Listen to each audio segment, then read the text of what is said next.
L'église Habas Shalom est heureuse de partager avec vous cet enseignement pour votre édification.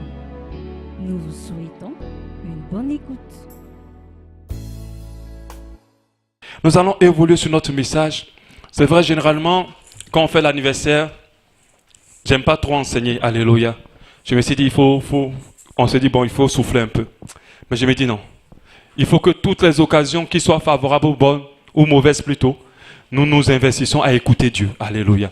J'encourageais certaines personnes, lorsque vous venez ici, apportez toujours un cahier. Achetez un cahier d'enseignement où vous écrivez tout ce que vous recevez. Ça va beaucoup vous aider à vous rapprocher du Seigneur et ça va beaucoup vous aider à comprendre beaucoup de choses. Et lorsqu'on écrit, on est plus concentré. Alléluia. Donc j'aimerais continuer à parler des 7 principes du miraculeux.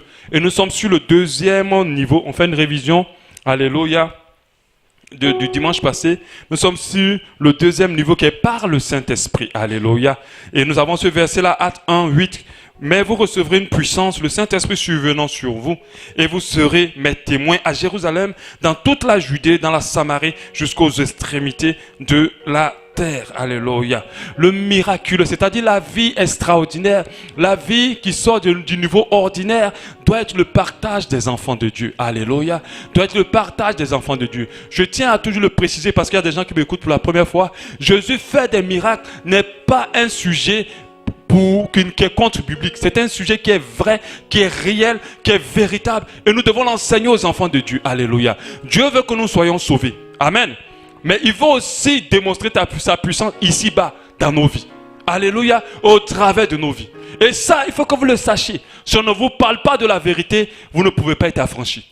Alléluia. Ce verset qui dit, vous connaîtrez la vérité vous affranchira, est un verset tellement important. C'est pour ça qu'on est tous assis, toujours ici, pour comprendre la vérité. Lorsque tu rentres dans une vérité, tu rentres dans les bénédictions qui sont attachées à cette vérité. Alléluia. Et il est important que je t'en parle. Nous ne devons pas continuer à vivre et à demeurer dans une vie ordinaire. Nous ne devons pas continuer à vivre et à demeurer dans une vie normale. Nous devons comprendre que nous avons reçu une puissance surnaturelle. Nous avons reçu une puissance surnaturelle qui nous vient de Dieu. Nous avons reçu un pouvoir. Alléluia. Par notre acceptation de Jésus-Christ comme Seigneur et Sauveur, nous ne sommes plus pareils. Nous ne sommes plus comme les gens du monde normalement. Nous ne sommes plus comme ceux qui n'ont pas Christ. Alléluia. Nous ne devons pas être sur le même niveau qu'eux. Pas que nous sommes supérieurs à eux parce que nous ne nous élevons pas au-dessus d'eux. Alléluia. Mais nous avons quelque chose de différent. Nous devons comprendre que notre vie doit expérimenter le miraculeux. Dieu espère dans sa volonté, ou Dieu veut dans sa volonté que notre vie soit particulière, que nous expérimentons des choses extraordinaires, alléluia, afin de vivre et surtout d'opérer le miracle. Il est très important pour nous qui voulons annoncer l'évangile, car il est impossible d'être puissant dans l'annonce de l'évangile s'il n'y a pas la puissance de Dieu. Impossible. Ce n'est pas par les philosophies ou par les raisonnements que vous allez amener les gens à Christ. C'est impossible.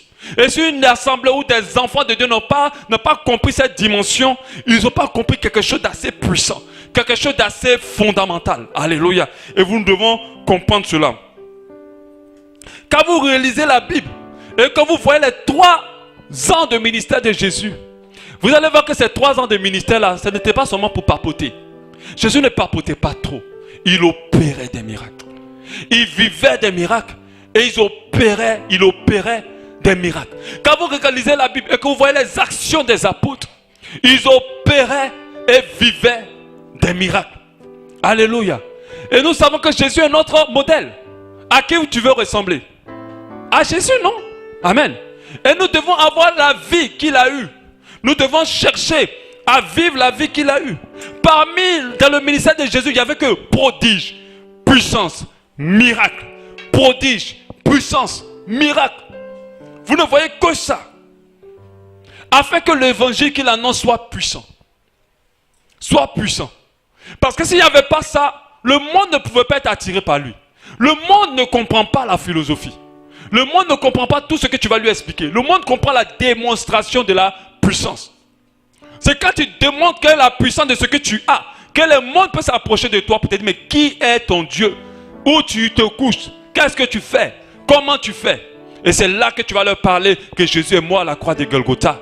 Que Dieu t'a tant aimé le monde qu'il a donné Jésus. Afin que quiconque croit, qu'il ne périsse point mais qu'il soit sauvé.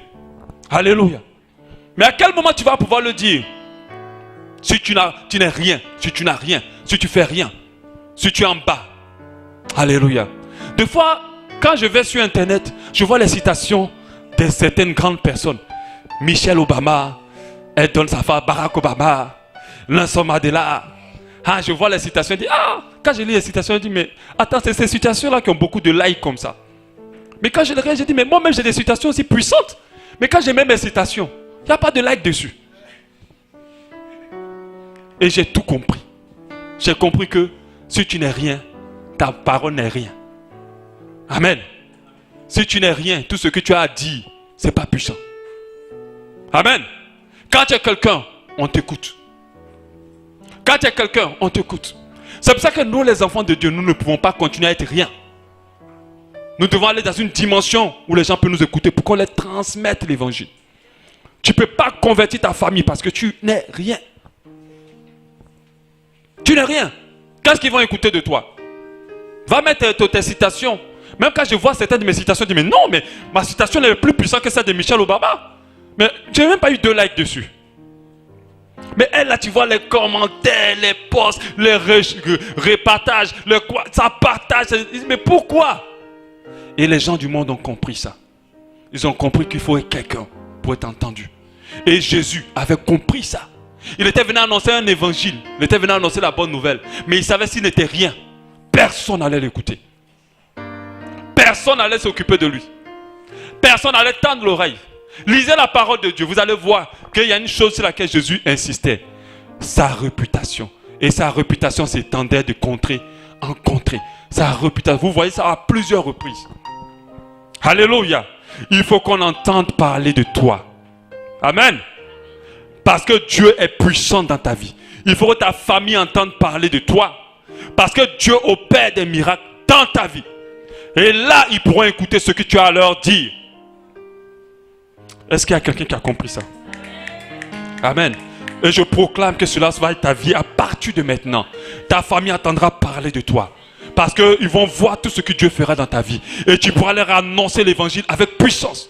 Et tu pourras les amener à Christ. Alléluia. Jésus, sa réputation allait de contrée en contrée. Je ne parle pas de Moïse, je ne parle pas d'Abraham. Je n'aime pas trop me baser sur les gens de l'Ancien Testament. Je parle de mon Jésus. Alléluia. Tu dois comprendre que il faut que tu sois fatigué de cette dimension ordinaire. Dis avec moi, je suis fatigué de cette dimension ordinaire.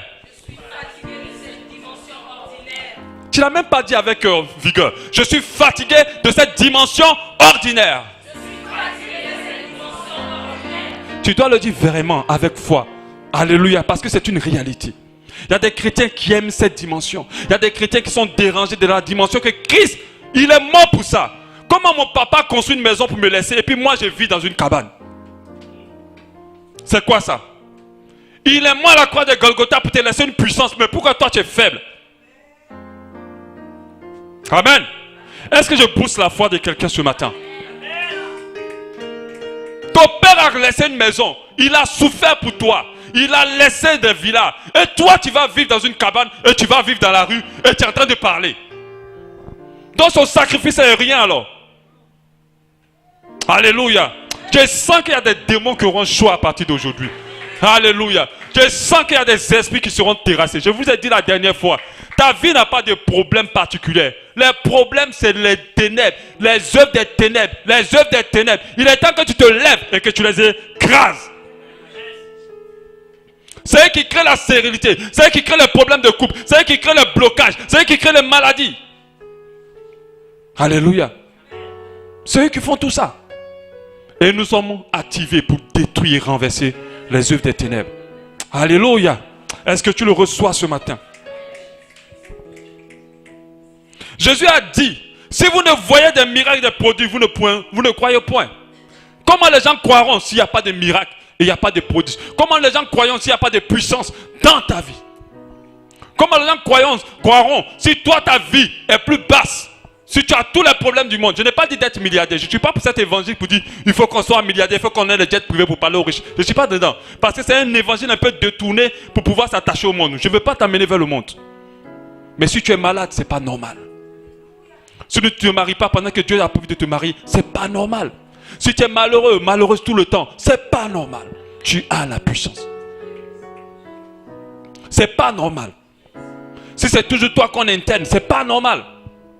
Si c'est toi toujours qui as un problème de loyer, c'est pas normal. Comment tu pourras parler à celui qui a le même problème que toi, ou celui qui n'a même pas le problème et qui te loue, qui te prête toujours de l'argent? Comment tu pourras lui parler de la puissance de ton Dieu? Pendant que des foyers de païens sont stables, toi ton foyer a tous les problèmes du monde. Comment tu peux parler de l'évangile? Comment les gens sauront que Jésus est puissant? Amen. Et ça, nous devons renverser tout ça. Alléluia. Quand Jean-Baptiste a demandé à ses disciples d'aller demander à Jésus, c'est lui qui est le Messie, qu'est-ce qu'il leur a dit? Alléluia. Il leur a dit en Luc 10, 20. On dit alors même, il n'y a pas de verset. Alors même Jésus guérit plusieurs personnes de maladies, d'infirmités. Il chassa les esprits malins. Il rendit la vue aux aveugles. Et il répondit aux disciples de Jean-Baptiste: allez rapporter à Jean ce que vous avez vu et entendu. Il dit: les aveugles voient, les boiteux marchent, les lépreux sont purifiés, les sourds entendent, les morts ressuscitent. La bonne nouvelle est annoncée aux pauvres. Il a dit seulement: allez dire ce qui. Ça veut dire que je ne veux pas parler pour dire que c'est moi qui suis le Messie ou pas. Est-ce que tu as vu ce qui s'est passé? Va dire seulement à Jean, il saura que je suis le Messie. Alléluia. Deux fois le monde, je dis particulièrement le monde, a besoin de savoir si tu as le vrai Jésus, en voyant la main de Jésus sur ta vie, en voyant des œuvres du Seigneur dans ta vie et au travers de ta vie. Alléluia. Le monde a besoin de voir la démonstration de puissance pour savoir avec qui tu es. Alléluia. Jésus nous dit aussi en Jean 14, 12, en vérité, je vous le dis, celui qui croit en moi fera aussi les œuvres que je fais. Ce n'est pas moi qui ai écrit dans la Bible. Or, Jésus a fait tellement de puissants miracles. Il dit: celui qui croit en moi fera aussi les œuvres que je fais. Jean 14, 12. Je veux que tu prends ce passage-là et que tu le gardes et que tu médites, que tu lis ça à chaque moment. Il dit: fera les choses, les œuvres que j'ai faites. Mais il ne s'arrête pas là. Il dit: et en fera de plus grandes. Alléluia. Donc ça veut dire que normalement dans cette assemblée et dans ta vie, nous devons guérir les malades. Nous devons chasser les mauvais esprits. Alléluia. Nous devons aller ouvrir la bouche d'un poisson puis enlever 1 million dedans. Alléluia. Amen. Nous devons aller marcher sur l'eau pour aller à la pointe des nids. Alléluia. Mais il a dit quoi? Il a dit on fera la même chose. Et il a dit on fera même de plus grande. Où est le problème? Ou bien c'est écrit juste pour honner la Bible? Est-ce que c'est écrit juste pour honner la Bible? Est-ce que c'est quelqu'un qui l'a dit? Ou bien il y a d'autres qui pensent que la Bible là, c'est un livre de contes de fées ou quoi? Hein? C'est ce que vous pensez, hein? Tu penses que c'est un livre de contes de fées? Ou bien tu penses que Jésus était un prince et puis tout ça? Il y avait le dragon qui devait tuer et puis c'est fini, on met ça à côté. Non, c'est une réalité. Jésus a vraiment existé et toutes les paroles qu'il a proclamées sont puissantes et vraies. Il te dit que toi, tu vas faire ce qu'il a fait et tu vas faire de plus grandes. Amen. Est-ce que quelqu'un reçoit cette parole-là ce matin? Alléluia. Il te dit tu vas faire ce qu'il a fait et tu feras de plus grandes. Et cela soit ton partage au nom de Jésus. Alléluia. Nous avons compris que le second principe du miraculeux, c'est par le Saint-Esprit. Tu ne peux rien faire par le Saint-Esprit. Le premier principe, c'était au nom de Jésus. C'est pas Jésus qui déclenche ce pouvoir et la puissance du miraculeux. Mais rien n'est possible si ce n'est que par le Saint-Esprit. Nous avons compris qu'il est important pour nous de recevoir le Saint-Esprit. On le reçoit lorsqu'on accepte Jésus comme Seigneur et Sauveur. Mais on ne s'arrête pas au niveau de la réception. Il faut que nous soyons baptisés du Saint-Esprit. Il faut que nous recevons le baptême du Saint-Esprit. Parce que le baptême du Saint-Esprit est très important. C'est un équipement qui nous permet d'opérer dans le miraculeux. Alléluia. Quand tu reçois le Saint-Esprit, tu peux vivre le miraculeux, mais pas opérer le miraculeux avec efficacité. Pour opérer le miraculeux avec efficacité, il faut que tu sois baptisé du Saint-Esprit. Il faut que tu reçoives le baptême du Saint-Esprit pour pouvoir opérer. C'est pour cela que Jésus a dit aux disciples, ne bougez pas, n'allez pas annoncer l'évangile comme ça. Restez là jusqu'à ce que je vous envoie la puissance. Je vous baptise du Saint-Esprit. Avant de partir, ils sont restés. C'est quand ils ont été baptisés du Saint-Esprit qu'aujourd'hui nous sommes convertis. S'ils n'avaient pas été baptisés, on ne serait pas convertis. Ils auront commencé, ils se seront arrêtés quelque part. Alléluia. Mais parce qu'ils ont été baptisés, la puissance qu'ils ont reçue a été déployée jusqu'à aujourd'hui. Et si tu veux opérer des miracles, il faut que tu sois baptisé. Tu veux prier pour des malades pour qu'ils soient guéris, tu as besoin du baptême du Saint-Esprit. Tu veux rentrer dans le domaine du surnaturel. Le surnaturel ne voyait pas que le mysticisme. Parce que quand on va dire le surnaturel, quelqu'un va me dire, mais toi là, mais tu connais rien. Moi, mais je suis déjà dans le surnaturel. Cette nuit là, je me suis baladé à Paris, à New York et je suis revenu. Je ne parle pas de cette surnaturel là que je passe, ça c'est la sorcellerie. Alléluia. Je ne parle pas de ça. Le surnaturel n'est pas déclenché par vous. Alléluia. Quand toi-même tu disparais puis tu apparais quelque part, ce n'est pas un don de Dieu. Tu es en train de faire la sorcellerie. Alléluia.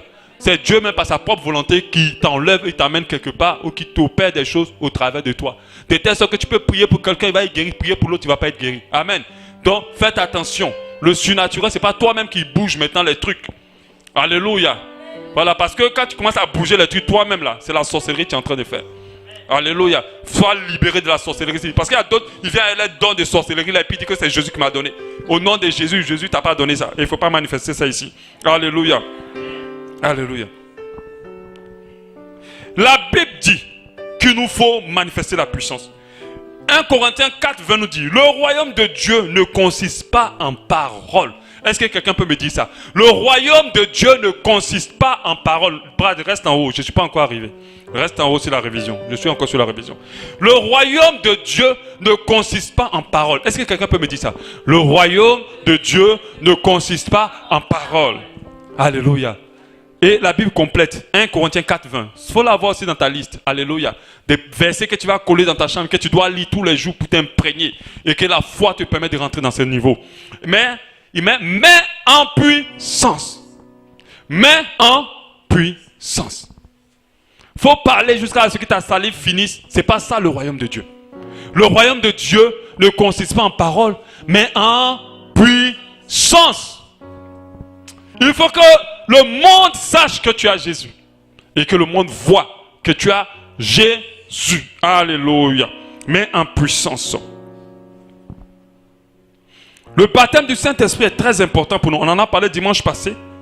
Les disciples ont dû vivre cela pour avoir ce qu'on appelle le revêtement spirituel. Le revêtement spirituel, c'est ton vêtement dans le spirituel. Comment tu es habillé dans le spirituel. Tu sais, quand un mystique te regarde, quand un sorcier te regarde, ou même quand un démon te regarde, il ne te voit pas comme tu es habillé. Il te voit dans le spirituel. Et des fois, il y a des gens dans le spirituel qui sont nus, qui n'ont aucun habit. Or, il faut que tu portes ton treillis, il faut que tu portes ton habit. Et si tu n'es pas baptisé du Saint-Esprit, tu n'as aucun revêtement. C'est pour ça que le diable joue. Il joue dans ta vie. Il fait trop de choses dans ta vie. Parce que quand il te regarde, il ne voit rien. Il ne voit pas quelque chose qui va l'effrayer. Et je disais qu'il est bon pour toi d'être habillé. Même si tu es petit ou tu es grand, ou tu es petit ou tu es mince. Quand tu as porté le treillis dans l'armée, on te respecte. Si tu n'as pas porté ton treillis, tu ne peux pas commander. Tu ne peux pas commander aux esprits. Tu ne peux pas détruire les œuvres des esprits malins. Tu ne peux pas renverser les forteresses. Tu ne peux pas détruire les esprits mauvais dans les lieux célestes. Tu ne peux pas. Il faut que tu sois revêtu. Il faut que tu sois baptisé du Saint-Esprit. Jésus était revêtu. Il était revêtu de puissance. La Bible dit en Luc 6, 19 que la foule cherchait à le toucher parce qu'une force sortait de lui et guérissait tout le monde. Il était un point revêtu que même quand on le touchait, sans même qu'il prie, les gens étaient guéris. Sans même qu'il prie, les gens étaient guéris. On a vu des gens s'asseoir sur le fauteuil d'un serviteur de Dieu ou d'un apôtre. Et puis quand ils s'essaient dessus, c'est fini, l'esprit les projette. Parce que ces hommes de Dieu étaient revêtus. On a vu certains hommes de Dieu, lorsque il te dit, tiens mon habit, quand tu attrapes, c'est fini. Pour toi, c'est fini. Alléluia. Mais d'autres en ont fait du fétiche, mais c'est la réalité. Jésus, qu'est-ce qui a guéri la femme à la paix de 12 ans? Amen. Est-ce que Jésus a prié pour elle? Non. Est-ce que Jésus même s'est tourné pour jeûner et intercéder? Non. Elle a seulement touché son habit. Or, comme Jésus a dit, on va faire des œuvres plus grandes que lui. Donc, tu dois être revêtu à un point même que si celui qui prend ton pain pour se peigner va être délivré en même temps. Alléluia. Est-ce qu'il y a quelqu'un qui reçoit cette parole ce matin? Il faut que tu recherches cela. Mon but, c'est que tu recherches une dimension plus élevée en Jésus. Je ne vais pas d'aller faire la sorcellerie, mais une dimension plus élevée en Jésus. Et que tu le cherches ardemment. Alléluia. Sois fatigué de cette dimension naturelle. Arrête de t'embrouiller avec les choses du monde. Arrête de t'embrouiller avec les petites émotions, les petits sentiments, les petits calculs, les petits besoins. Arrête de te soucier des choses du monde. Tu as plus à gagner si tu vas d'abord chercher cette dimension élevée. Alléluia. On a vu que l'homme de Pierre guérissait les malades. L'homme des apôtres guérissait les malades. Le baptême du Saint-Esprit est possible que par Jésus, par le Saint-Esprit. Pour avoir le baptême, il faut avoir soif. Et la soif, c'est l'aspiration, c'est le désir profond. Mais la soif va t'appeler à te consacrer, à prier, à te sanctifier, à louer. Alléluia. Parce qu'aucun baptême du Saint-Esprit, le baptême du Saint-Esprit ne peut pas tomber sur quelqu'un qui vit dans l'impureté. Tu ne peux pas être baptisé du Saint-Esprit si tu vis dans le péché. Tu peux être baptisé du Saint-Esprit si tu n'aspires pas à cela. C'est vrai, on t'a dit qu'il fallait que tu reçoives l'Esprit. C'est bien, tu as reçu l'Esprit, c'est une bonne chose. Tu es qualifié pour être sauvé. Parce que le baptême du Saint-Esprit n'est pas lié au salut. Mais est-ce que tu vas être juste sauvé et puis souffrir tous les maux du monde? Non. Il faut que tu sois puissant. Parce qu'à ta vie, il y a un ministère qui est associé. Il y a des gens qui attendent que tu sois puissant. Il y a des situations qui attendent que tu sois puissant. Alléluia. Et qu'au travers de ta vie, des miracles s'opèrent. Alléluia. Il faut aspirer. Le baptême peut se recevoir par imposition de main. Quelqu'un qui a été baptisé du Saint-Esprit peut prier pour toi pour que tu sois baptisé du Saint-Esprit. Et ce n'est pas que les hommes de Dieu. Il peut aussi avoir les frères dans la salle qui peuvent prier pour toi pour que tu reçoives le baptême du Saint-Esprit. Mais il faut veiller à ce que n'importe qui ne t'impose pas les mains. Il faut que cette personne honore Dieu. Parce que la main, la position des mains est un transfert de tout esprit, d'un état spirituel. C'est un homme de Dieu impudique, colérique, méchant, voleur, cupide. T'impose la main, tu vas te trouver avec ça. Alléluia, fais très attention.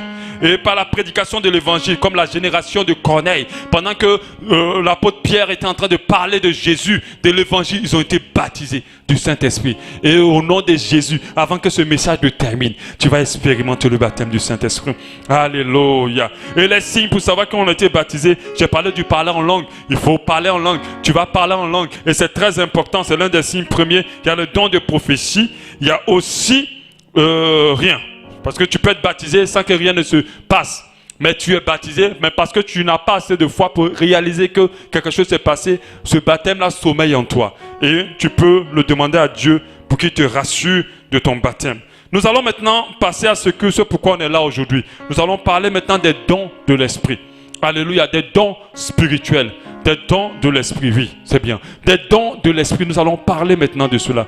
Je vous dis d'abord, pour continuer, ce que j'enseigne, c'est dans la Bible et c'est de la Bible. Alléluia.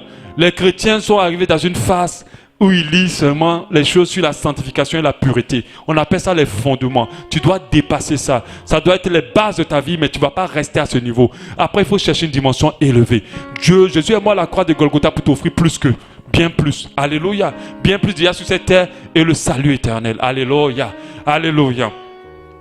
Et nous allons voir les dons de l'esprit. Nous allons lire ensemble 1 Corinthiens 12 à partir du verset 1. Ce passage dit: parce que pour ce qui concerne les dons de l'esprit, je ne veux pas, frère, que vous soyez dans l'ignorance. Et je vous dis pareil. Il y a des gens qui n'entendent même pas parler du don du Saint-Esprit. Il y a des personnes qui en ont entendu parler, mais ça ne les intéresse vraiment pas. S'ils ne sont pas concentrés dessus, ce n'est pas quelque chose qui les capte. Ce n'est pas quelque chose qui attire leur attention. Et là, c'est grave. Alléluia. C'est grave. La Bible dit que la parole de Dieu dit: il ne faut pas que tu sois ignorant des dons que l'Esprit de Dieu a mis à ta disposition. Alléluia. Il ne faut pas être ignorant. Au verset 4, il dit: il y a une diversité de dons, mais le même esprit, une diversité de ministères, mais le même Seigneur, diversité d'opérations, même le même Dieu qui opère tout en tous.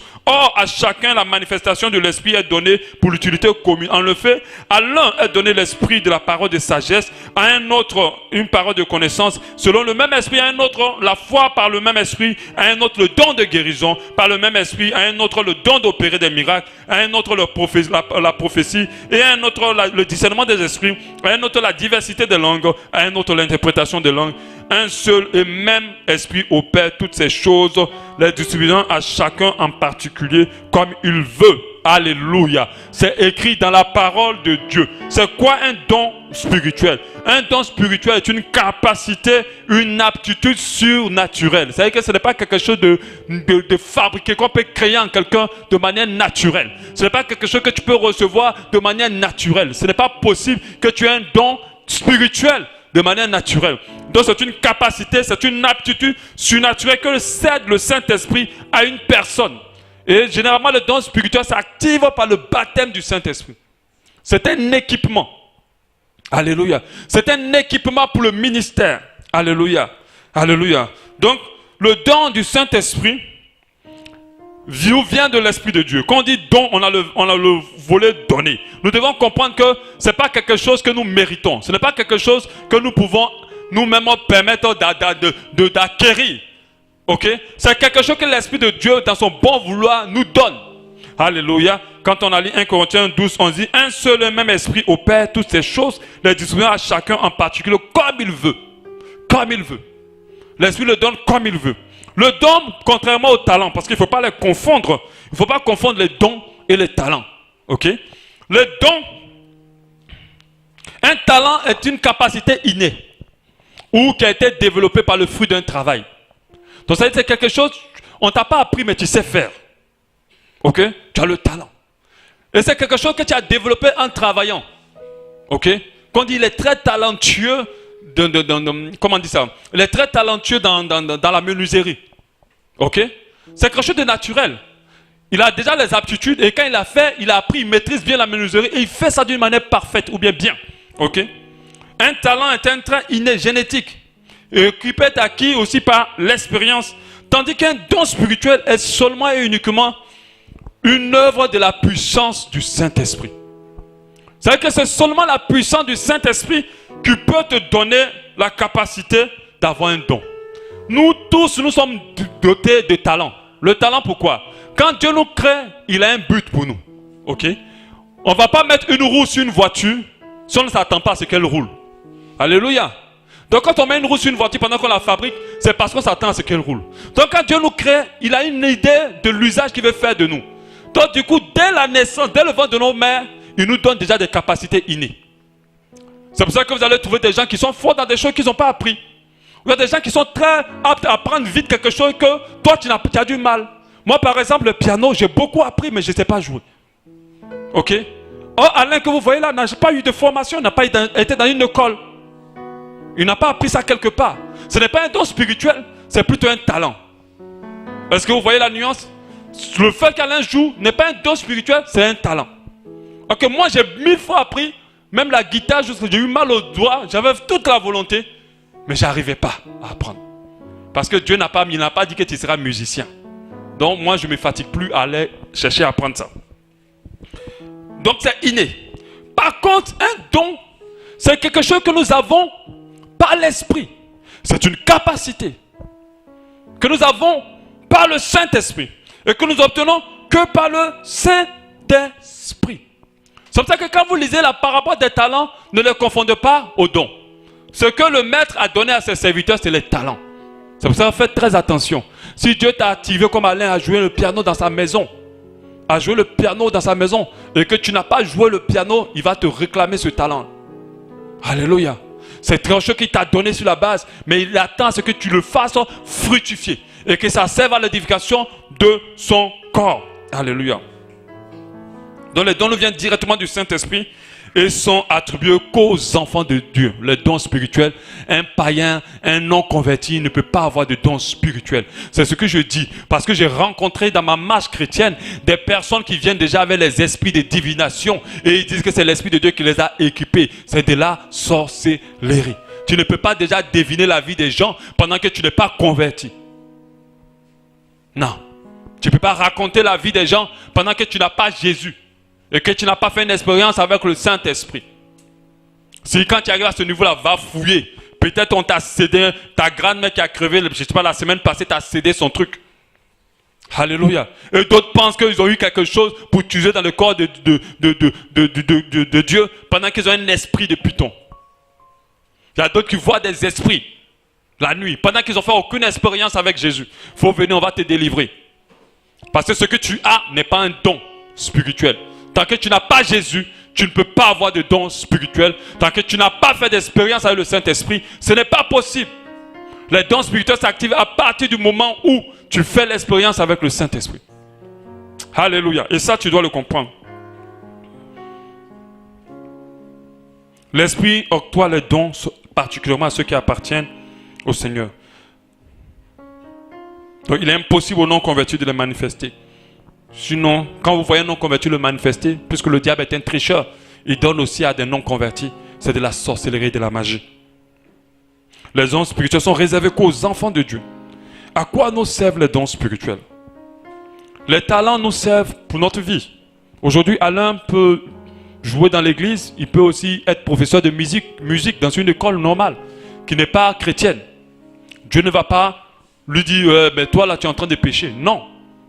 Les talents sont équipés déjà pour servir Dieu, pour la gloire de Dieu, mais nous sommes occupés des talents aussi pour notre vie. Alléluia. Moi je suis un infographiste, je fais des affiches, je fais beaucoup de choses, je travaille pour les gens du monde, je travaille aussi pour le Seigneur. C'est mon talent, c'est pas quelque chose, je n'ai jamais été dans une école d'art en fait pour apprendre ça. C'est quelque chose que j'ai naturellement et que j'ai appris, j'ai affiné à l'école.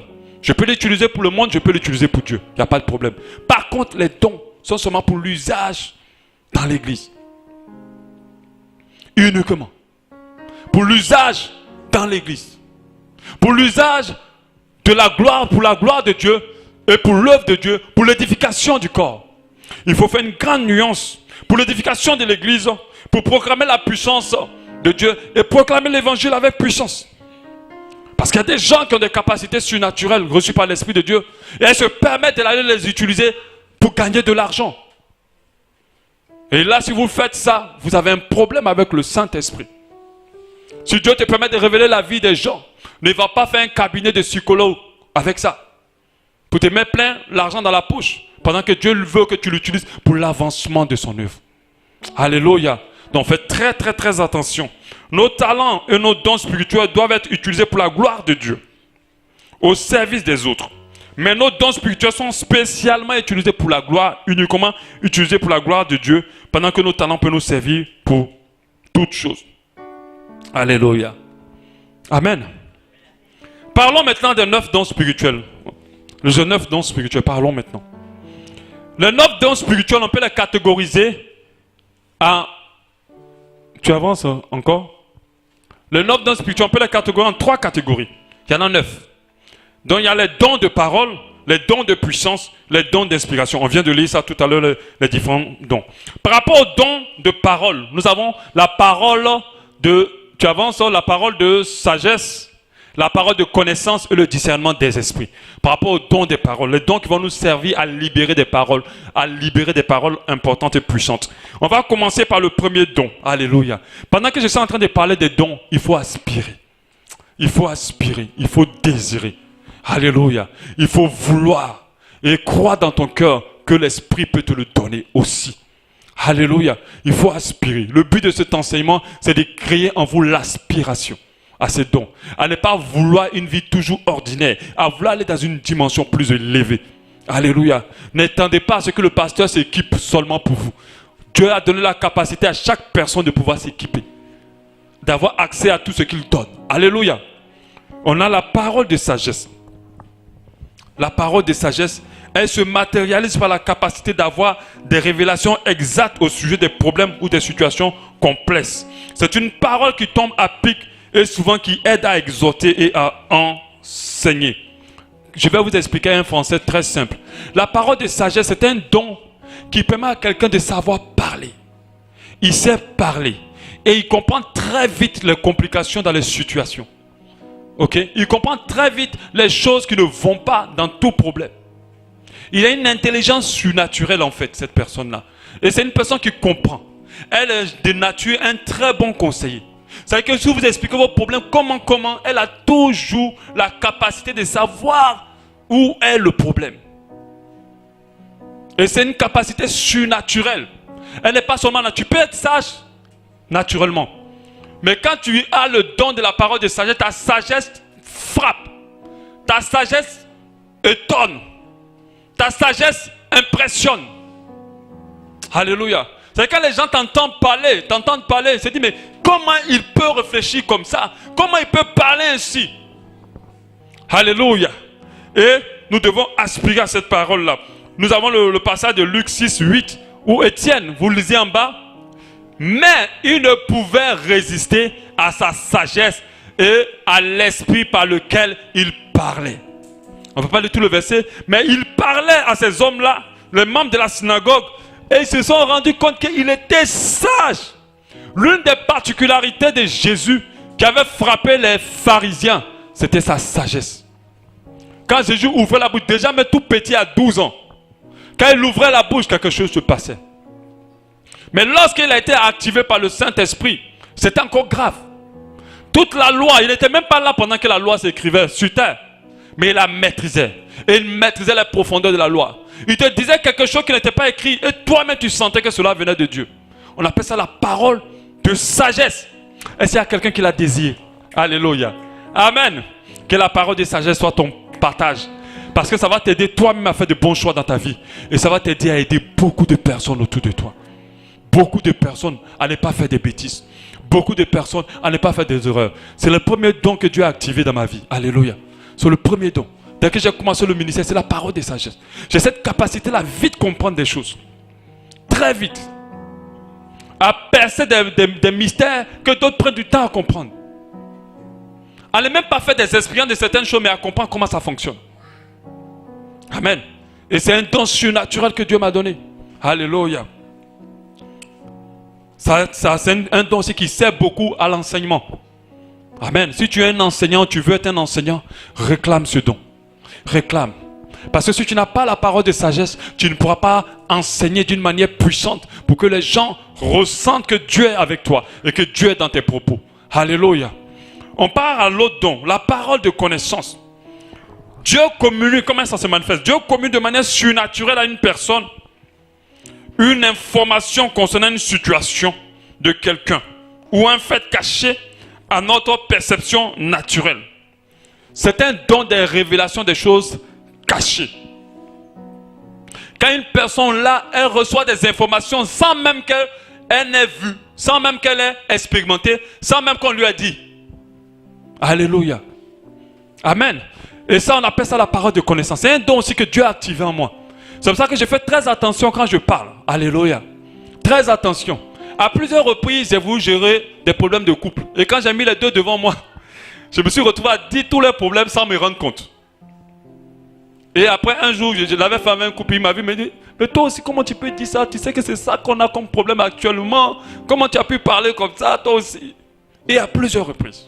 On appelle ça la parole de connaissance. Sans que tu ne saches, sans que tu n'aies vu, sans que tu n'aies expérimenté, sans qu'on t'a dit, tu reçois clairement une information sur quelqu'un. Tu sais ce qu'elle a fait. Pendant qu'elle est en train de parler comme ça, l'Esprit de Dieu te dit, il ment. Ou il est en train de parler, ou elle est en train de parler. L'Esprit de Dieu, il ne dit pas la vérité. Il m'arrive de fois de poser des questions. Est-ce que toi là, tu n'as pas? Et puis la personne, ah oui, pasteur, oui, c'est vrai, parce que... Mais tu es venu pour ça, pourquoi tu me racontes autre chose? Et on a besoin de voir et de connaître si on va avoir des ministères puissants. Alléluia. On ne peut pas avancer à tâtons. C'est pour cela que la parole de connaissance, il faut le réclamer. Alléluia. Il faut le réclamer. Amen. Il faut le réclamer. Il faut le demander. Il faut aspirer à ça. Il faut chercher cela. Ça va t'aider dans le ministère. Lorsque tu viens chanter ici, lorsque tu viens enseigner, il faut que cette parole de connaissance te conduise. Sinon, tu vas faire des choses comme d'habitude, en te disant que tu as bien fait, mais en fait, tu n'as rien fait. Le problème, il était ailleurs. Ou l'investissement était ailleurs. Alléluia. Et lorsque cette dame-là, la Samaritaine, a parlé à Jésus, quand il lui a dit, mais tu as combien de maris? Elle a dit, je n'ai point de mari. Jésus, elle a dit, je n'ai point de mari. Elle a un peu menti quand même. Parce qu'elle était avec quelqu'un. Amen. Vous savez, les personnes à qui on ment le plus, c'est les pasteurs. On nous ment, on nous ment. Il y a des gens qui n'ont même pas la crainte de Dieu. Ils s'asseyent devant nous, ils nous mentent. Mais si toi, tu n'as pas la parole de connaissance, tu es foutu. Les âmes là vont jouer avec toi jusqu'à fatiguer. Ah, mais ne vous amusez pas. Moi, j'ai la parole de connaissance. Alléluia. Dieu a activé ça en moi. Il ne faut même pas t'amuser. Peut-être tu vas m'avoir une fois, deux fois, mais ça ne va pas continuer. Dieu va me révéler. Et je saurai. Alléluia. Et elle a voulu mentir à Jésus. Elle dit, je n'ai pas de mari. Ok, elle était avec quelqu'un. Jésus lui dit, tu as raison de dire, je n'ai pas de mari. Car tu as 5 maris. Et celui que tu as maintenant n'est pas ton mari. Et cela, tu dis vrai. Tu as dit vrai. Il savait qu'elle avait 5 maris. Dis la vérité. Comment tu dis je n'ai pas de mari? Dis oui, j'ai eu 5 maris, ils sont morts. Je suis avec un actuellement, mais j'estime qu'il n'est pas mon mari. Et les gens mentent beaucoup aux hommes de Dieu. Amen. Ne mentez plus aux hommes de Dieu. Pardonnez. Ne le poussez pas à exercer le don de la parole de connaissance. Alléluia. Il faut que tu aies ce don. Amen. Il faut que tu l'aies. Il faut que tu l'aies pour l'église. Il faut que tu l'aies.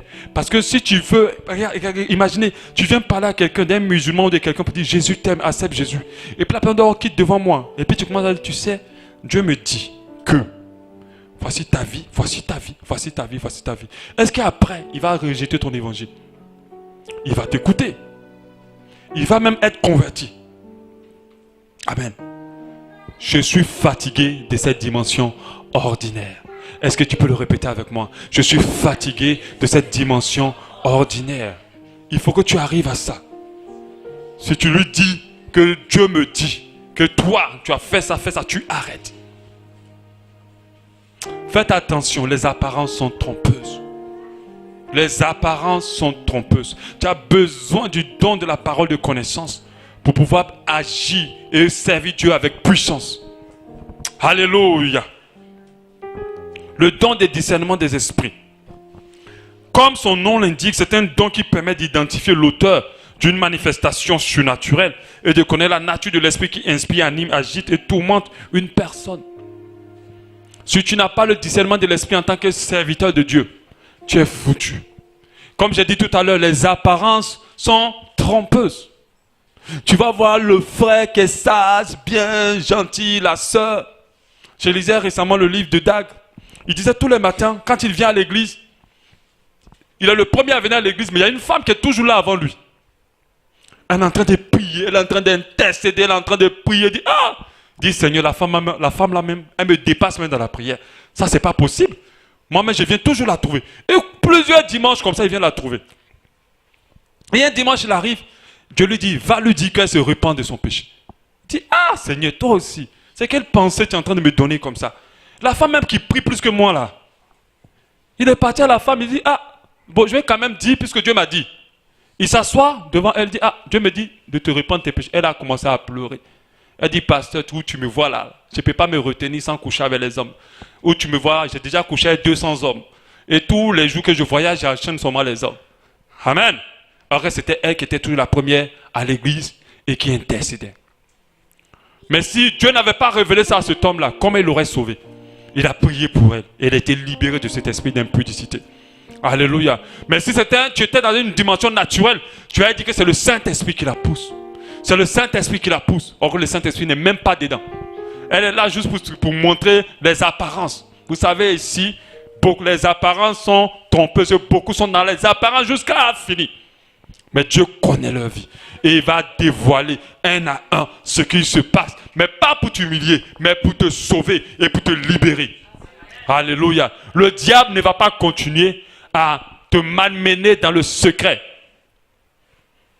Le diable ne va pas continuer à te malmener dans le secret. Le diable est un mauvais gars qui travaille toujours dans le secret. Et dans le secret, il fait beaucoup de mal à beaucoup de personnes. Au nom de Jésus, ses œuvres vont être exposées et dévoilées. Et tu seras libre pour toujours. Alléluia. Le discernement de l'esprit. Nous avons le partage de Actes 16, 16. Actes 16, nous allons lire. On dit comme nous allions au lieu de prière. Je pense que c'est les apôtres. C'est l'apôtre Paul, je crois. Oui, je crois. Paul. C'est l'apôtre Paul. Et c'est ceux qui étaient avec lui. Une servante qui avait un esprit de python. Et qui, en devinant, procurait un grand profit à ses maîtres. Vint au devant de nous. Et se mit à nous suivre. Paul et nous. Elle criait. Ces hommes sont des serviteurs de Dieu très haut. Ils vous annoncent la voie du salut. Elle fit cela pendant plusieurs jours. Écoutez la suite. Paul, fatigué de ce retournement, se retourna et dit à l'esprit, je t'ordonne au nom de Jésus de sortir d'elle. Et il sortit à l'heure même de la femme. Donc la femme avait un esprit de python. Elle disait une vérité. Elle disait que ce sont les hommes de Dieu. Ils ont été appelés pour annoncer le salut. Est-ce que c'est faux? Mais ce qui lui permettait de dire ça, ce n'était pas le Saint-Esprit. C'était l'esprit Python, qui était un but de tromper. Qui était un but de tromper. Faites attention. Il faut réclamer le don de discernement des esprits. Parce que tu vas penser que Dieu est dans quelque chose pendant qu'il n'est même pas dedans. Les esprits de Python travaillent beaucoup dans la vie de plusieurs.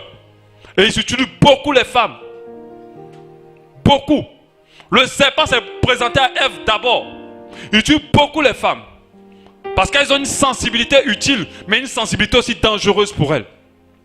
Alléluia. Faites très attention. Discernez les esprits. On va passer maintenant aux trois autres dons. Les dons de puissance. On a le don de foi. Le don de foi, c'est un don qui est donné par l'Esprit qui nous permet de proclamer une parole et cette parole s'accomplit. Elle nous permet de donner un ordre et de commander par autorité de Christ. Et cela arrive. C'est quel don ça? Ça veut dire que quand tu parles et que tu as une capacité de parler avec conviction. Et quand tu le proclames, ce que tu dis s'arrête. Ça arrive plutôt. Alléluia. Ce que tu dis arrive. Et jusqu'à aujourd'hui, ce don-là est manifeste. Jusqu'à aujourd'hui, ce don-là est disponible. Il est pour toi. Quand on a vu Jésus dans la barque en train de dormir et que les tempêtes étaient en train de taper partout, qu'est-ce qu'il a fait? Il s'est levé, il a menacé la tempête. Amen. Quelqu'un qui parle à la tempête. Et puis elle se calme. Quand tu as un don de foi, tu peux parler aux situations. Et les situations se changent. Tu peux parler aux problèmes. Et les problèmes changent. Tu as besoin de ce don. Et le don là, il est disponible. Quelqu'un peut te dire, non, pasteur, c'est fini, c'est fini. Tu lui dis, au nom de Jésus, ils vont t'appeler, ils vont t'embaucher. Et rien ne va se passer. Est-ce que tu le crois? Oui, je le crois. Quand tu passes, c'est ce qui se passe. Ah, pasteur, mais ce que tu as dit, c'est passé. Don de foi. Alléluia. Est-ce qu'il y a quelqu'un qui sent qu'il s'est trop amusé à sa marche chrétienne? Est-ce qu'il y a quelqu'un qui sent qu'il a négligé quelque chose d'important pendant longtemps? Est-ce qu'il y a quelqu'un qui sent ça? Amen. Il faut que tu ailles dans cette dimension supérieure. Il faut qu'on soit tous, chacun, dangereux pour les ténèbres. Alléluia. Il ne faut plus qu'ils viennent jouer la marraine dans notre maison. Il ne faut plus qu'ils viennent jouer la marraine dans nos vies. Ni dans la vie de notre entourage. Ni dans la vie de nos enfants, ni dans notre entreprise. Et moi je connais quelqu'un qui a un don de foi. Ce gars-là, quand il parle, toi-même tu sais que ça va se passer. Quand il dit quelque chose, ça va se passer. Il dit, je sais quand je vais aller là, lui-même il va m'accueillir. Tu dis, ah mais d'habitude les gens, il dit, quand je vais partir, il va m'accueillir. Et quand il part, ça se passe comme il a dit. Quand tu as le don de foi, tu peux commander tout. Tu peux commander le temps. Tu peux commander les situations. Tu peux commander les malades. C'est même le plus, quand je le regarde, mais c'est un don qui a tout. Alléluia. C'est un don qui est puissant. Parce que tu peux opérer les miracles avec le don de foi. Quand tu dis au nom de Jésus, je crois que tu es guéri. Je te dis, quand tu vas partir à l'hôpital, ils vont faire le test, on ne trouvera plus rien. Quand tu proclames cela, et la personne part, on ne trouve rien. Le don de foi. Le don de guérison. Il a pour but de secourir, consoler, restaurer ceux qui sont éprouvés par la maladie. Et nous avons besoin de ça. Les médecins sont là pour nous, qui ont eu la sagesse de Dieu pour nous apporter la guérison. Mais les médecins ne peuvent pas agir dans la dimension spirituelle. Pourquoi je dis ça? Parce qu'il y a des maladies qui ne sont pas physiques. Il y a des maladies qui ne sont pas de la dimension physique. Elles sont du niveau spirituel. Mais la puissance, le don de guérison agit dans la dimension physique et dans la dimension spirituelle. Alléluia. Donc on peut prier pour des malades et les malades sont guéris.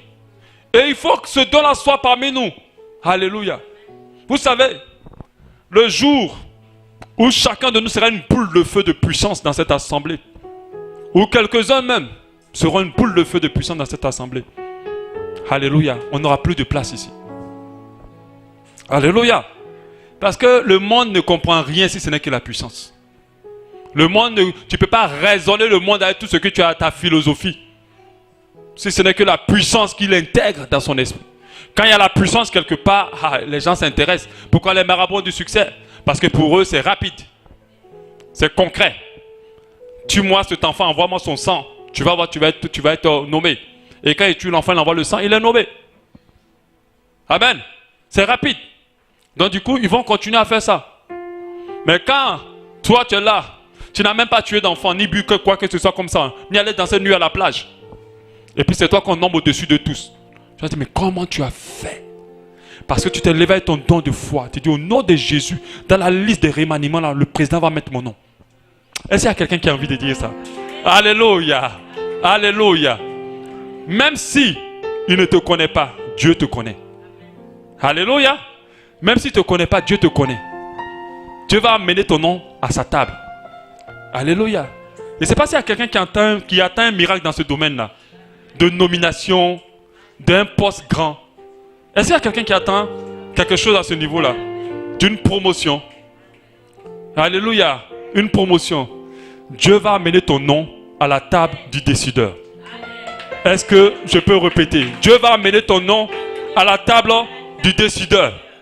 Est-ce que tu peux le répéter avec moi? Dieu va amener mon nom à la table du décideur. Au nom de Jésus. Alléluia. Mais il faut que tu manifestes ton don de foi. Pardon, s'il amène ton nom à la table du décideur, il ne faut pas nous oublier. Alléluia. Il ne faut pas nous oublier. Parce qu'il y a d'autres cas, ils ont tous les problèmes dans leur tête. Mais dès qu'ils sont dominés, c'est fini. Ah, bah, Shalom est trop petit. Oh non, au cas là, non. Et puis le split ne glace pas bien. Oh, non, moi, je préfère aller dans les grandes églises. Attention. Le même jour, on va t'enlever. Alléluia. N'oublie pas que c'est moi qui ai proclamé. Alléluia. Dieu va amener ton nom à la table des décideurs. Alléluia. Comme il a amené le nom de David auprès du roi Saül plutôt. Comme il a amené le nom de David auprès du roi. Alléluia. Comme il a amené le nom de Joseph auprès des rois.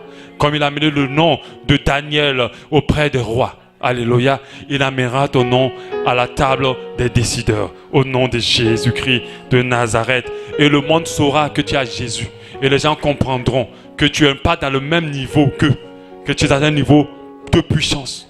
Alléluia. Le don d'opérer des miracles, c'est le pouvoir accordé par le Saint-Esprit d'accomplir des actes de puissance et des actes surnaturels. Ce sont ce que Jésus a fait. Ce sont des choses que Jésus a fait. La Bible nous dit,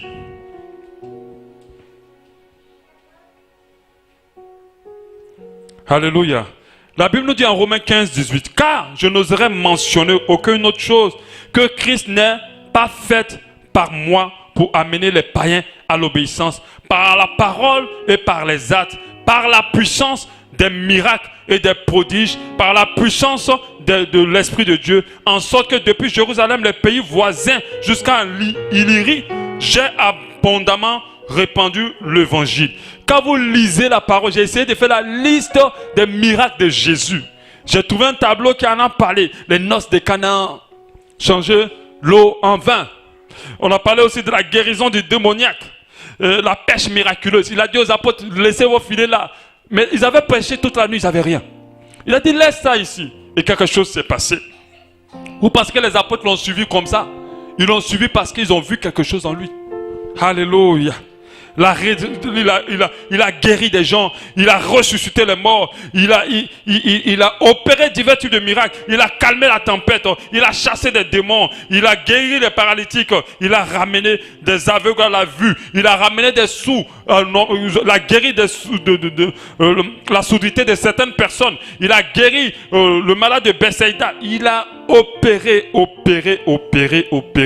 Il en a tellement fait que quand on lit un des versets de la Bible, Jean 21, 25 dit, Jésus a fait encore beaucoup d'autres choses. Si on les écrivait en détail, je pense que le monde même peut contenir les livres qu'on écrirait. Alléluia. La Bible dit qu'il a fait tellement de miracles que si on voulait les écrire, on n'aura pas notre Bible, on allait transporter notre Bible avec des camions. Amen. Chacun est venu garer son camion dans la cour d'Abba Shalom avec sa Bible derrière. Tellement c'est beaucoup. Il a fait beaucoup de miracles. Il en a fait tellement qu'on ne peut pas tout écrire. Alléluia. Et il a ajouté que vous ferez les mêmes choses que moi est de plus grande. Alléluia. C'est ce qu'il a ajouté. On passe maintenant au don d'inspiration. On va accélérer. On a le don de prophétie, qui est une capacité à révéler les choses à venir. Mais la prophétie est beaucoup plus concentrée sur le fait de révéler la pensée de Dieu, de révéler la pensée de Dieu. Donc ça peut être pour avertir, ça peut être pour dire, ça peut être pour prévenir, ça peut être pour révéler. Donc ce don-là est très important aussi. Parce que la Bible parle d'une église sans vision, une assemblée sans vision, est une assemblée quelque part perdue. On a besoin de prophètes ici. On a besoin d'être guidés par l'Esprit de Dieu au travers des prophéties, au travers des visions. Et au nom de Jésus, tous les prophètes dans cette assemblée sont activés pour cette assemblée. Le don est restauré, le don est activé, le don est activé. On va voir tout ce que l'ennemi fait ici. On saura où on avance. On entendra la pensée de Dieu avant que les choses arrivent. Au nom de Jésus. Il y a le don de la diversité des langues. Le parler en langue est un don exceptionnel. Un don qui nous permet de prier efficacement. Vous savez, le parler en langue, le diable ne le comprend pas. Il ne comprend pas quand tu parles en langue, il ne sait pas ce que tu dis. Tu veux prier plus efficacement, parle en langue. Tu veux prier en sécrétant toi et Dieu et les anges. Les anges parlent en langue. C'est pour cela qu'il est important que tu sois baptisé du Saint-Esprit pour rentrer dans cette dimension-là. Parce que le diable ne comprend rien.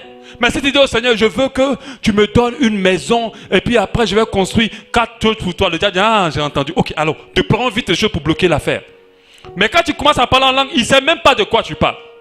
Et des fois quand tu pries en langue, tu peux prier pour des choses dont tu n'as même pas conscience. Il y a peut-être des choses que le diable a mis en journée pour toi. Mais tu ne sais même pas. Mais tu vois, tu as prié, et puis quelque chose est en train de détruire ça. Alléluia. C'est pour ça que tu dois aspirer à cela. Tu ne dois pas rester dans une dimension ordinaire. Et le parler en langue est très utile pour faire des longues prières. Pour faire des prières ferventes. Si tu ne parles pas en langue, tu vas seulement dire, éternel mon Dieu, mon roi, éternel mon Dieu, tu vas finir. Et puis à un moment, tu es bloqué après 15 minutes de prière. Tu vas avoir des longues prières, il faut rentrer dans le parler en langue. Parce que tu peux parler en langue, de toute façon, tu ne sais pas ce que tu dis. Amen. Mais tu peux prier longtemps. Et quand tu parles en langue, ça te fait du bien. Ça te fait du bien. Alléluia.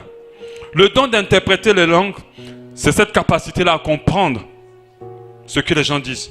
Mais Dieu m'a fait comprendre aussi que le parler en langue, avant que j'avance sur le don d'interpréter, est une capacité aussi surnaturelle à comprendre, à parler des langues qu'on n'a pas appris. C'est une capacité surnaturelle à parler des langues qu'on n'a pas appris. Moi, je connaissais un ami, un frère qui parlait, même 2 secondes quelque part, il sait comment la personne parle. En 1 semaine, il te maîtrise la parole des gens. Il connaît la langue des gens directement. C'est une capacité. Et lorsqu'on lit dans la Bible avec les Actes des Apôtres, on a dit qu'après le bruit, les gens les entendaient parler dans leur langue. Amen. Les gens les entendaient parler dans son langue. Je me rappelle de mon ami, quand on était encore tout dans la foi, quand lui parle en langue, il s'est arrêté seulement qu'en 5e. Il parle en anglais, pendant qu'il ne connaît pas l'anglais. Quand il prie en anglais, tu vas dire que c'est quelqu'un qui a vécu aux États-Unis. Quand ça le prend, il parle en espagnol. Oh, il n'a pas appris. Amen. Mais certainement ce qu'il est en train de dire est utile pour quelqu'un. Alléluia. Quand on lit la Bible dans les apôtres, on dit, et ils étaient tous, Actes des Apôtres 2, au verset 6. Au bruit qui eut lieu, la multitude accourut, elle fut confondue. Parce que chacun les entendait parler dans sa propre langue. Donc ça veut dire quand ils sont sortis, le parler en langue qu'ils ont manifesté n'est pas le parler en langue incompréhensible. On a vu quelqu'un parler en Zébi, on a vu quelqu'un parler en fan, parce qu'il y avait des Zébi et des fans dans la zone. Et tous proclamaient que Jésus, le royaume de Dieu, était proche. Pendant qu'eux, ils ne connaissaient pas ces langues-là. Amen. Et ils étaient tous dans l'étonnement et la surprise. Ils se disaient les uns aux autres, voici ces gens qui parlent. Ne sont-ils pas tous des Galiléens? On dit, mais ceux-là, comment ils parlent? Ce ne sont pas tous des Pounou, par exemple. Mais comment ils peuvent parler en fan? Comment ils peuvent parler en Zébi? Comment ils peuvent parler toutes ces langues-là? Ou Mienna? Et comment les entendons-nous dans notre propre langue à chacun? Dans notre langue maternelle. Dans le parler en langue aussi, c'est une capacité surnaturelle à parler des langues. Et généralement, ce sont des évangélistes à qui Dieu donne ce don. Quand ils arrivent quelque part, Dieu leur permet d'apprendre rapidement les langues et de pouvoir les parler immédiatement d'une manière surnaturelle. Parce que pour apprendre une langue, il faut prendre du temps. Alléluia. Et le don d'interpréter les langues est aussi pareil.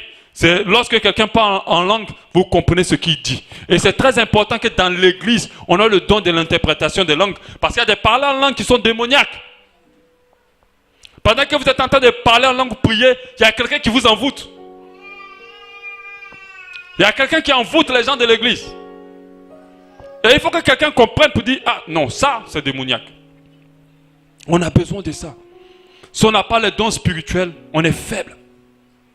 Si on n'a pas la manifestation du Saint-Esprit en nous, on est faible. Si on ne rentre pas dans la dimension du miraculeux, de la puissance, on est faible. Amen. Et ce don-là, de l'interprétation, te permet aussi, comme le parler en langue, de comprendre des langues sans même les avoir apprises. Amen. Je me rappelle quand ma femme m'avait dit qu'elle était en Italie, elle dit qu'elle est partie, quand les gens parlaient l'italien, elle comprenait tout ce qu'ils disaient. Alors qu'elle n'a jamais été en Italie. Mais quand elle était là-bas, elle comprenait tout ce qu'ils disaient. Et quand Dieu veut te permettre d'aller à un autre niveau et qu'il veut agir avec toi dans le surnaturel, tu vas entendre des gens te critiquer. Tu n'as même pas appris le fond, mais tu as compris, tu comprends tout ce qu'ils disent. Amen. Parce que l'Esprit de Dieu veut attirer ton attention, il veut faire quelque chose dans leur vie. Et tu comprends tout ce qu'il veut dire. Il dit. Donc tu interprètes. Quand on dit les langues, c'est avec S, c'est toutes les langues. C'est un don qui te permet d'interpréter et le parler en langue et toutes les langues. Amen. Le pasteur Dag disait qu'un jour il parlait en langue et puis il y a un, je ne sais pas, un Belge ou un Polonais qui est venu dire, mais ce que tu disais tout à l'heure là, tu parlais dans notre langue du village. Comment tu as appris ça? Il dit, mais lui il ne savait pas lui parler son parler en langue d'habitude. Il parlait dans une langue du village et il était en train de proclamer des choses. Alléluia. Comment recevoir un don ou plusieurs dons? Déjà il faut comprendre que les dons ne s'achètent pas. Amen. Il ne faut pas faire comme Simon le magicien. Lorsqu'il a vu les apôtres le manifester, il allait donner l'argent pour dire, donnez-moi les dons aussi, donnez-moi les dons. Alléluia. Si on t'a dit, viens donner 50 000, je vais prier pour toi, pour la parole de connaissance. Je sais que si on fait ça, il y a d'autres qui vont être tentés de donner les 50 000. Ça ne se paye pas. Ça ne se paye pas. La Bible nous dit clairement en Matthieu 10, 8, guérissez les malades, ressuscitez les morts, purifiez les lépreux, chassez les démons. Vous avez reçu gratuitement, donnez gratuitement. C'est gratuit. Tu ne peux pas le recevoir en payant quoi que ce soit. Mais comment nous devons le recevoir? Il faut d'abord chercher le baptême du Saint-Esprit.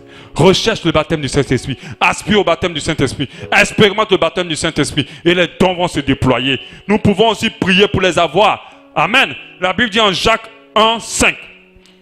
Jacques 1, 5. Si quelqu'un d'entre vous manque de sagesse, c'est-à-dire la parole de sagesse, qu'il la demande à Dieu, qui donne à tous simplement, sans reproche, elle lui sera donnée. Donc vous pouvez demander, est-ce que tu as fait ta liste? Amen. Est-ce que quelqu'un a fait sa liste? Amen. J'espère que tu n'as pas laissé que un seul don. Écris bien ta liste. Alléluia. Et tu peux prier, Dieu peut te le donner. Nous devons aussi aspirer à cela. Dieu ne te donnera pas quelque chose que tu ne veux pas. Dieu ne va pas donner quelque chose que tu ne désires pas. Dieu ne va pas donner quelque chose que dont tu n'as pas soif. De peur que tu méprises cela. Donc il faut aspirer, il faut rechercher, il faut vouloir ce don. Alléluia. Nous pouvons aussi les développer, les obtenir par la consécration. Elle favorise les dons. La prière, la sanctification. Nous pouvons jeûner, nous pouvons nous retirer, chercher la face de Dieu pour qu'il nous les donne. Alléluia. Et j'aimerais dire qu'il y a certaines personnes qui l'ont déjà, qui ont déjà des dons, mais elles sont assoupies spirituellement. Elles sont assoupies et endormies spirituellement. Dont leur don est couvert, est étouffé. Pendant que vous savez, au nom de Jésus, que votre don remonte à la surface. Que vos dons remontent à la surface au nom de Jésus. Tu les as déjà. Tu les as même déjà manifestés. Mais depuis là, il n'y a plus rien. C'est parce que l'ennemi a réussi à t'assoupir spirituellement. C'est pour ça que ton don n'est plus en activité. Et c'est grave. Maintenant, j'aimerais terminer avec cette dernière note. Il faut que nous fassions très attention. Les dons ne nous qualifient en aucun cas pour le royaume de Dieu. Aspirez à cela, mais ne vous fondez pas sur ça pour pouvoir vous convaincre d'être sauvé. Alléluia. La parole de Dieu nous dit en Romains 11, 29, car Dieu ne se répand pas de ses dons et de son appel.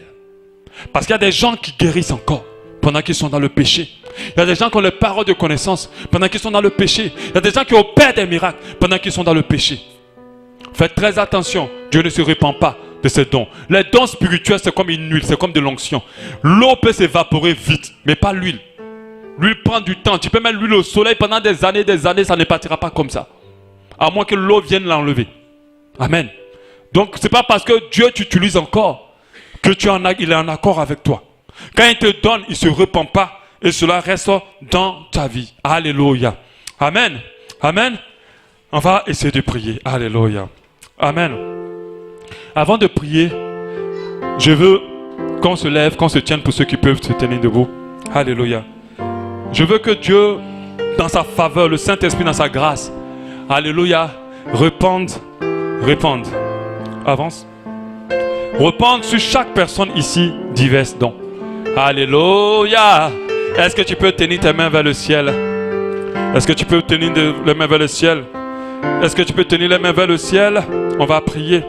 Avant de commencer à prier, on va lire ensemble ce verset. Monte.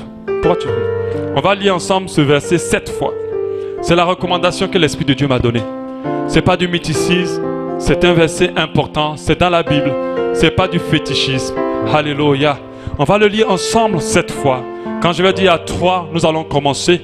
Et tu vas le lire avec moi. Amen. En tenant tes mains vers le ciel. 1, 2 et 3. On le lit ensemble. L'Esprit du Seigneur est sur moi. Parce qu'il m'a oint pour annoncer une bonne nouvelle aux pauvres.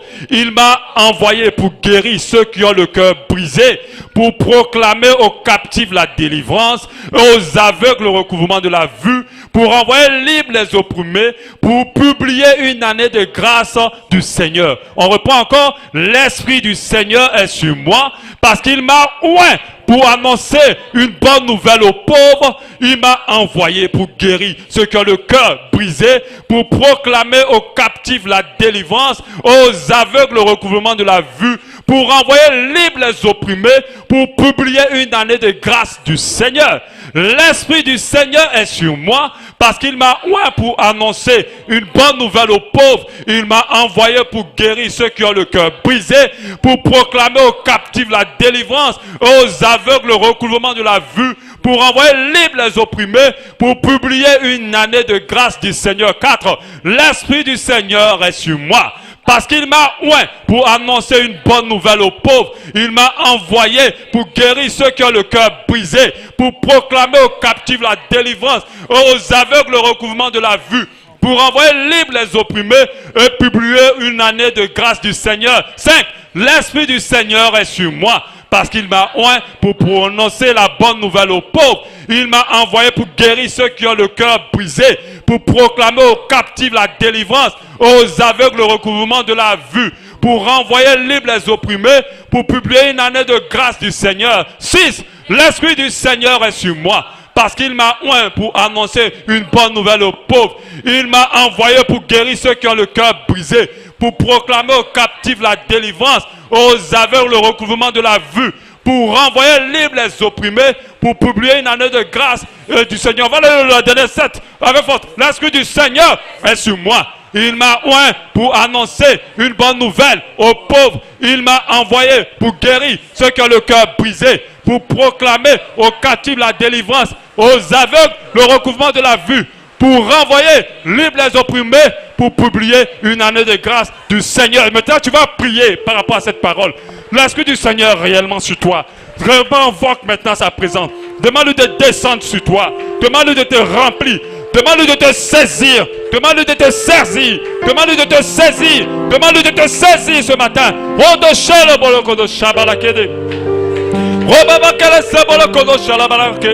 Il t'a oint. Son huile descend maintenant sur toi. Son huile descend sur toi. Son huile descend sur toi. Son huile descend sur toi. Son huile descend sur toi. Sa puissance descend sur toi. Sa puissance descend sur toi. Sa puissance te recouvre ce matin. Sa puissance te recouvre ce matin. Au nom de Jésus. Au nom de Jésus. Tu es investi de sa présence. Ta puissance, il t'a activé pour guérir les malades, pour rendre libres les opprimés, pour proclamer une année de grâce du Seigneur aux vies, pour permettre à ce que le cœur soit ramené à l'obéissance de la parole de Dieu.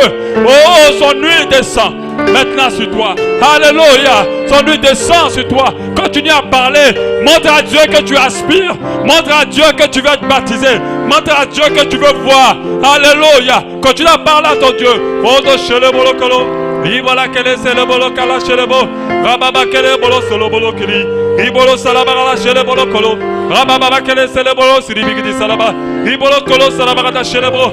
Rababa quel est le bolo siribigidi. Kota chelebo kele. Oh Baba quel est le bolo kodo shiribi. Alléluia. Oh, je suis venu. Je suis venu te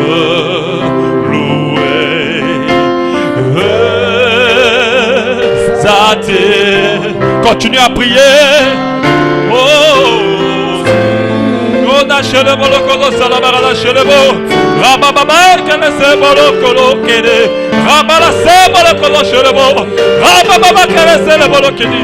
oh baba baba kele sele bolo ibolo sabala kele oh baba baba kele bolo kala shelebo ido sala barada shelebo baba baba kele bo ibolo kada shelo kolo sala baba kele bolo kele shelebo oh bala kele bolo ibolo kele bo sabala kele oh bala se bolo kolo shibi moment tout pour moi. Alléluia. Est-ce qu'il y a des personnes qui veulent que je prie pour eux ce matin? Alléluia. Je vais demander aux hôtesses d'enlever le panier et le truc devant. Je vais te demander de t'approcher devant. Alléluia. Alléluia. Tu vas t'approcher pendant que il continue à jouer. Enlevez. Attention au téléphone. Attention au téléphone. Alléluia. Vous allez enlever la caméra. Je vais demander de venir devant. Je vais prier pour toi. Alléluia. La parole de Dieu dit que par imposition des mains, nous pouvons déclencher la visitation du Saint-Esprit dans la vie de quelqu'un. Est-ce que tu veux faire cette expérience ce matin? Je te demande de venir devant. Viens devant, je vais prier pour toi. Lève les mains devant le Seigneur. Viens là, je vais prier pour toi. Oh, oh, oh. Jésus fait des miracles. Alléluia. Jésus fait des miracles. Alléluia. Venez, tu viens, tu lèves les mains. Je vais prier pour toi. Je n'aurai pas le temps de prier particulièrement pour tout le monde. Je vais poser la main à ceux qui sont devant. Je vais juste imposer ma main. Et je crois que Dieu investit sa main de sa puissance. Et je crois que Dieu permet à ce que cette main reçoive quelque chose. Alléluia. Alléluia. Je crois que par sa main puissante et cette main qu'il utilise, quelque chose va descendre à ta vie. Au nom de Jésus. On va le dire d'abord ensemble. Jésus fait des miracles. Il fait des miracles. Jésus, oh. Jésus fait des miracles. Oh. Alléluia. Au nom de Jésus, qui descende maintenant sur toi et que tu reçoives sa visitation. Au nom de Jésus. Et qui te visite là maintenant. Et que par son esprit dont j'ai l'autorité, tu as une visitation là maintenant. Au nom de Jésus. Au nom de Jésus. Reçois la puissance. Reçois la décharge. Reçois la visitation. Maintenant. Maintenant. Maintenant. Au nom de Jésus-Christ de Nazareth, tu le reçois.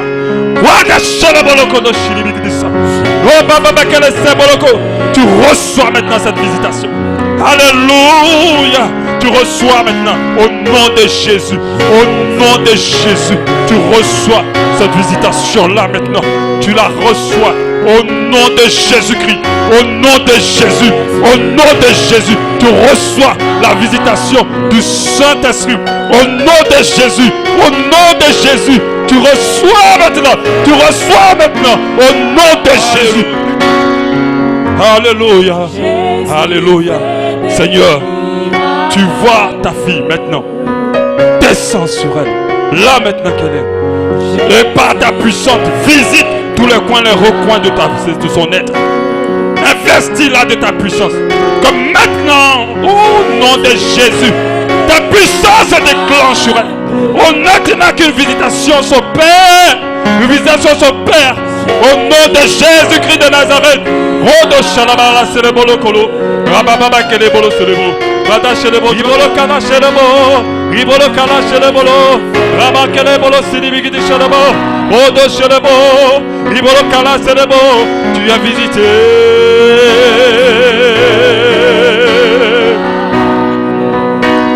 Oh, tu es visité.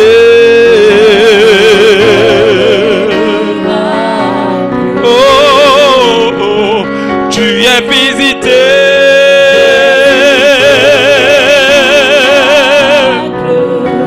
En son nom, nous sommes guéris.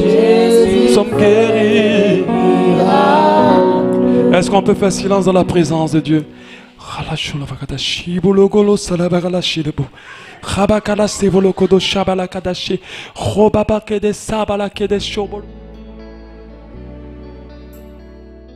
L'Église Habas Shalom remercie le Seigneur pour cet enseignement qui perfectionnera votre foi.